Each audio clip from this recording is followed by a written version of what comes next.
Okay, let's go.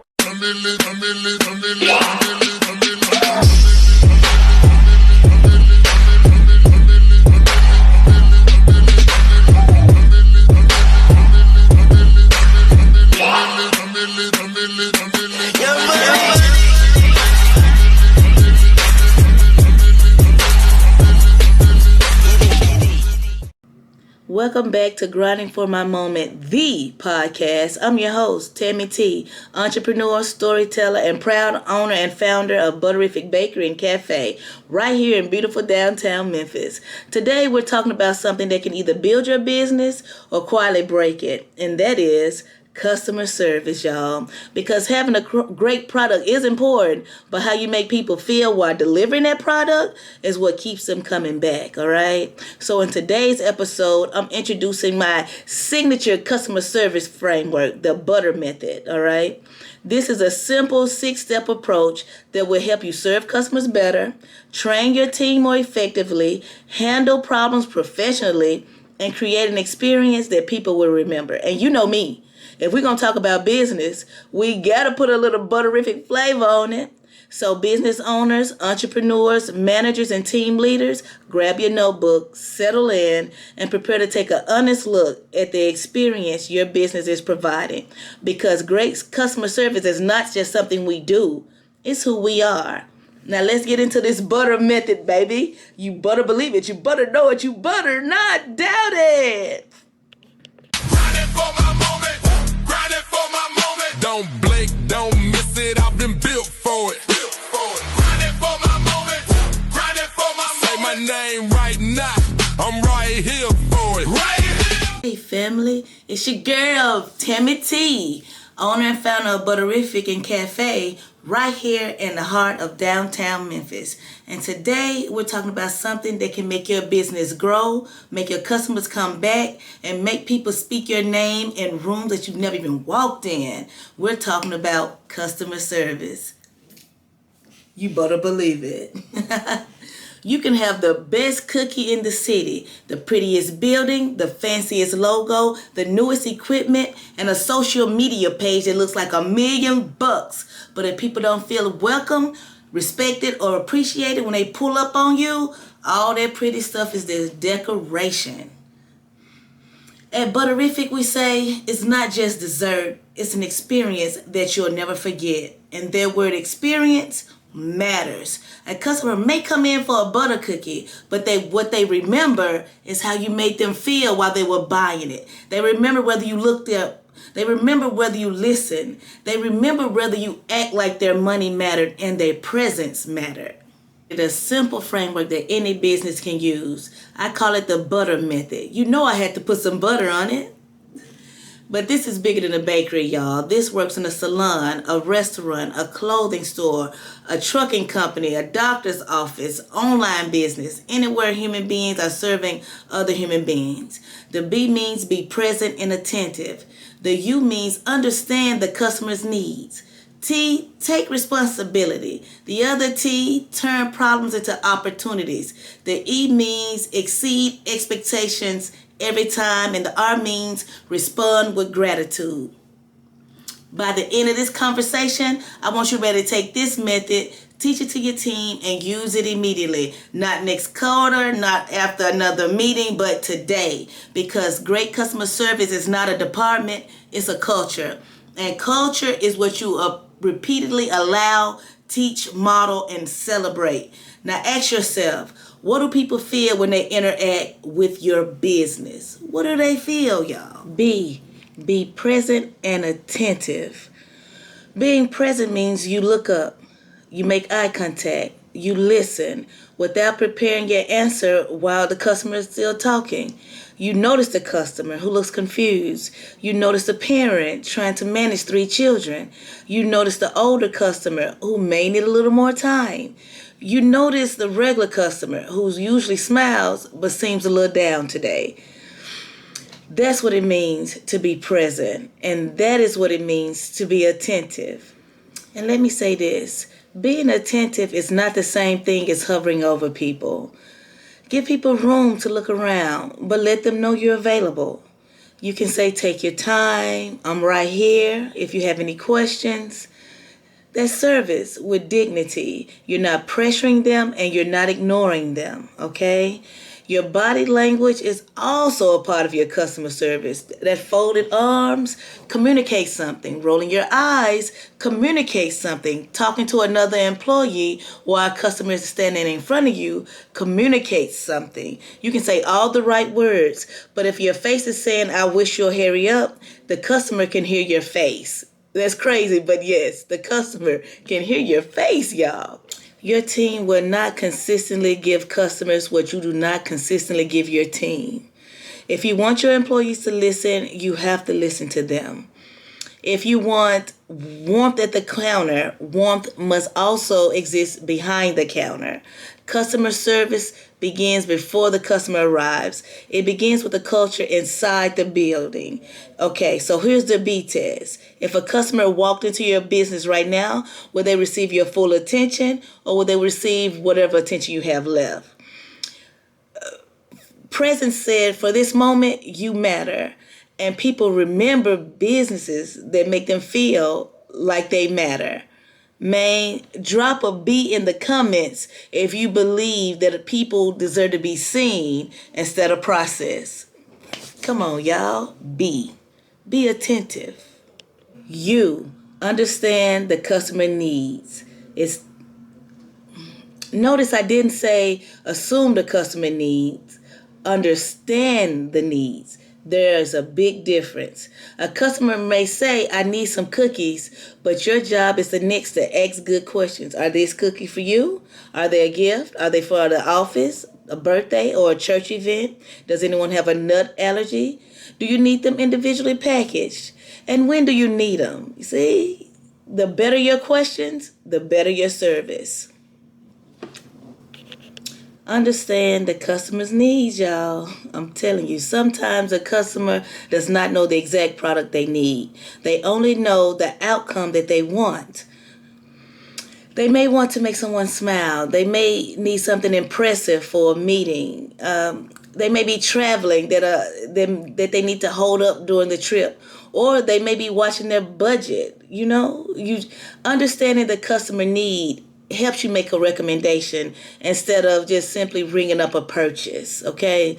This is where listening becomes a business strategy. When customers keep asking the same question, that's data. When customers keep requesting the same flavor, the same package size, the same pickup process, or different business hours, that is data, okay? Customer feedback is free research. If your ego don't block your ears. I'm telling y'all. Understanding the customer does not mean you can always say yes. Some requests may be outside your company policy, your capacity, or your values. But even when the answer is no, we can explain it with respect, okay? We can offer the closest helpful option. Instead of saying we don't do that, try saying we're not able to fulfill that exact request, but here are a few things we can do. That small change keeps the conversation focused on solutions, okay? Do not make customers repeat themselves unnecessarily either, y'all. If one employee hands it off to another employee, share that info. Nothing raises frustration like explaining the same problem 3 different times while everybody look around looking surprised, okay?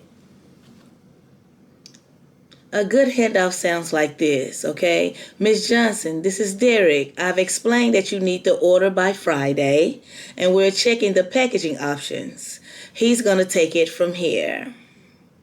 That tells the customer that we were listening and we're working as one team.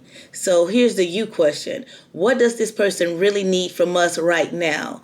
Because sometimes it's a product. Sometimes it's clarity. Sometimes it's speed. Sometimes it's reassurance. And sometimes they simply need to be heard.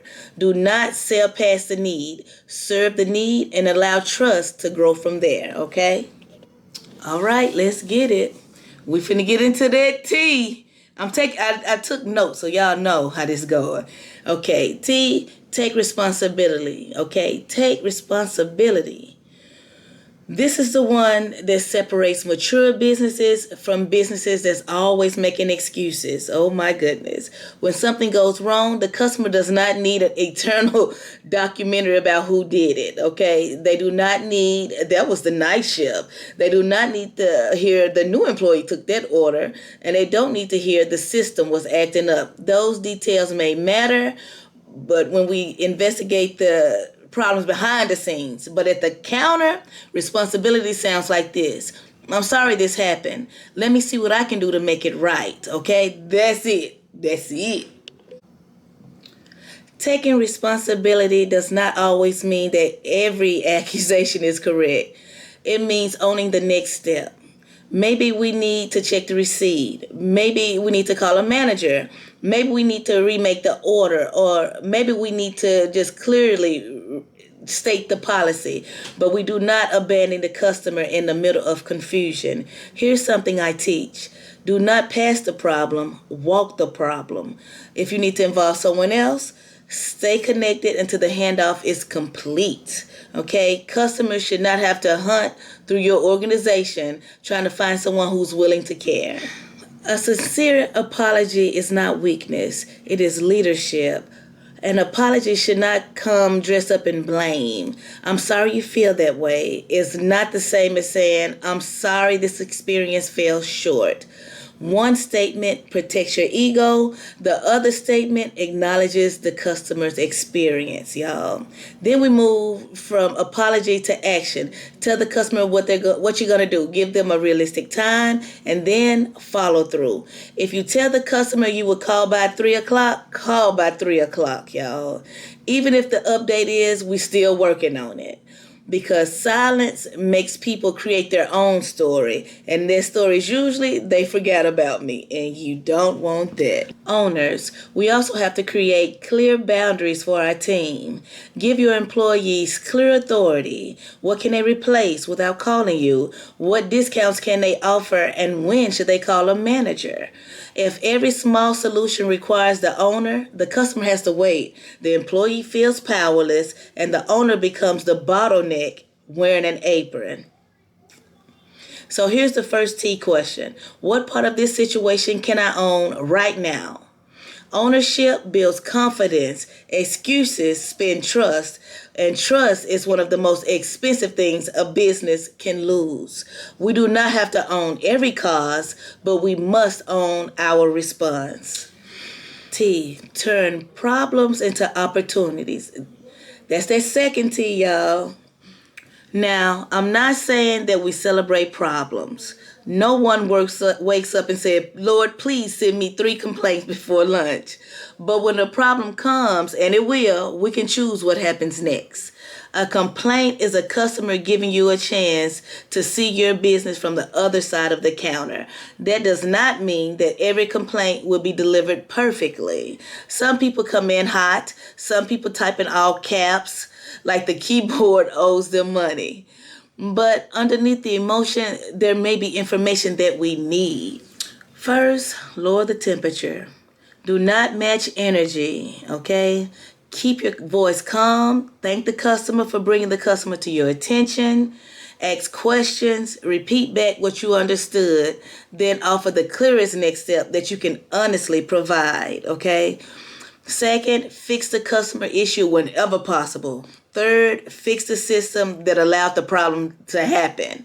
If an order was missed because the order form was confusing, correcting that one order is not enough. Fix the form, all right? If customers keep asking where they should pick up their orders, improve the sign. If a product keep ringing up at the wrong price, fix it on the POS system. A problem becomes an opportunity when it makes the business smarter. I repeat that. A problem becomes an opportunity when it makes the business smarter, y'all. Okay, this is what I call service recovery. Sometimes the customer who has a problem handled well becomes more loyal than a customer who never had a problem. Why? Because now they know what you would do when things are not perfect, okay? Anybody can smile when everything is easy, but character shows up when the pie is late, the order is wrong, or the cash register decides that it needs a personal day. You know what I mean? Let me give you a simple recovery formula. Listen, acknowledge, solve, and follow up. Listen without interrupting. Acknowledge the impact of the problem. Solve what you reasonably can, and follow up so that the customer knows that the relationship matters beyond that one moment. Okay? Turning problems into opportunities also requires discernment. We can be gracious without allowing disrespect or abuse. Protect your staff, keep your policies fair, and document serious incidents, okay? Customer service does not mean surrendering your standards. It means holding your standards with professionalism. After the situation is over, ask your team 3 questions. What happened? What did we do well? And what needs to change? So this is less likely to happen again, all right? That is how one difficult moment becomes training, and training becomes improvement. So here's the second T question. What can this problem teach us? If you only survive the complaint, you paid the tuition and skipped the class. Learn the lesson, strengthen the system, and move forward. Remember these 4 recovery words. Acknowledge, solve, follow up. Listen, acknowledge, solve, follow up. Listen, acknowledge, solve, follow up. Listen, acknowledge, solve, follow up. Y'all got it? Y'all got it? All right. Okay. The E stands for exceed expectations every time. Now let me explain this. Exceeding expectations does not mean giving away the whole store, y'all. We are in business to serve people and make a profit, okay? Generosity without a system can turn into confusion real quick. Exceeding expectations means adding thoughtful value. It can mean remembering a regular customer's favorite flavor. It can mean labeling an order clearly, okay? It can mean carrying the large order to the customer car. It can mean calling before pickup because you notice a detail that needs to be confirmed. It can mean providing clear storage instruction. Exceeding expectations means making the process easier than the customer expected. The foundation is consistency. You cannot sprinkle magic on top of chaos, okay? First, get the basics right. The greeting, the order, the quality, the timing, the cleanliness, and the thank you. Then find small, repeatable ways to add delight. At Butterific, the cookie matters, but the feeling around the cookie matters too. The bag, the presentation, the conversation, the smile, the way we celebrate someone's birthday, the way we say, welcome to Butterific, all of that is a part of the product. Think about something that is low cost to you, but high value to the customer. A handwritten note, a quick follow-up, a remembered name, a clear update, a sample when appropriate, or a beautiful photo-ready presentation, Those little details can create stories, and stories are what customers share. And remember this, facts tell, but stories sell. Bam, bam, bam, bam. And here's the leadership piece. Do not leave excellence up to personality, y'all. Build excellence into the process. Create a checklist, train the words, define what ready looks like, expect the experience, and recognize the employees who deliver it well. What gets celebrated gets repeated. Exceeding expectations also means taking action before the customer has to chase you. If you know an order is going to be delayed, call the customer first. If you see an error, correct it before handing over the order. Proactive service says we respect your time enough to communicate, okay? So here's the E question. What thoughtful extra can we add without compromising our quality, our boundaries, or our profitability? Okay? Excellence is not always expensive. Most of the time, it's intentional. A little extra care is like butter on a warm biscuit. You can tell when it's missing. R, respond with gratitude. Respond with gratitude. Every purchase is a choice, okay? Nobody had to choose the business, your business. They could have gone somewhere else. They could have ordered online. They could have stayed home, or they could have just kept scrolling, okay? So when someone spends their money, their time, their attention, or their trust with your business, say thank you and mean it. And mean it. Gratitude should not sound like a robot at the end of a transaction. Make it specific whenever you can. Thank you for trusting us with your event. Thank you for coming back. Thank you for telling your coworker about us. Thank you for being patient while we fix the problem. Specific gratitude tells people that you notice what they contributed, you know? And yes, respond to compliments, okay, y'all? When someone leaves a beautiful review, don't just show up online when you're defending yourself. Thank the people who are telling your story, you know? A customer who refers someone is marketing your business using their own reputation. Gratitude also keeps the business owner grounded. Businesses have hard days. The bills still come, equipment messes up, staffing changes. The gratitude reminds us that every customer represents provision, relationship, and another opportunity to serve well. Teach your team to close the experience warmly. Thank you for choosing Butterific. We appreciate you and we hope to see you again. The final words matter because they travel out the door with the customer, y'all. We always tell our customers have a butterific day and they love it. They laugh, and that's a part of the butterific, what's that word? Experience. So here's the R question. Did this customer leave knowing that we genuinely appreciated them? Gratitude is not the little bow on top of customer service. Gratitude is the spirit running through the entire experience. So let's bring the whole butter method together. B, be present and attentive. U, understand the customer needs. T, take responsibility. T, turn problems into opportunities. E, exceed expectations every time. R, respond with gratitude. That is the B.U.T.T.E.R method. It's smooth, ain't it? It's smooth like butter, baby. Okay, y'all, we got to put the butter method to work. Here's your assignment. This week, have a 15-minute customer service huddle with your team, okay? Write the 6 letters where everybody can see them. Then talk through one real customer service situation. Maybe an order is late, maybe a new customer doesn't know what to choose, or maybe someone leaves a negative review, all right? Ask your team, what would the butter method look like in this situation? Then choose one behavior under each letter that your team will practice. Under B, greet every customer promptly. Under U, ask 2 good questions. Under the first T, own the next step. Under the second T, record the problem taught you. Under E, add 1 thoughtful detail. And under R, close the experience with sincere gratitude, okay? Let's get it. Let's get it. And make sure you measure it. Pay attention to repeat customers. Read your reviews and notice what people say about your service. Track complaints and how your team handled the recovery. Ask your customers one simple question. How do we make you feel today? Revenue tells you what happened, but the customer experience can help explain why it happened. And leaders, you must model the method. Do not give your team a framework that you refuse to follow. Let them see you greeting customers. Let them hear you apologizing sincerely, and let them watch you solve problems without embarrassing people. The standard becomes believable when the leader demonstrates it. I promise. Family, products can be copied, prices can be matched, and promotions can be repeated, okay? But the way your business makes people feel, that is where your signature lives.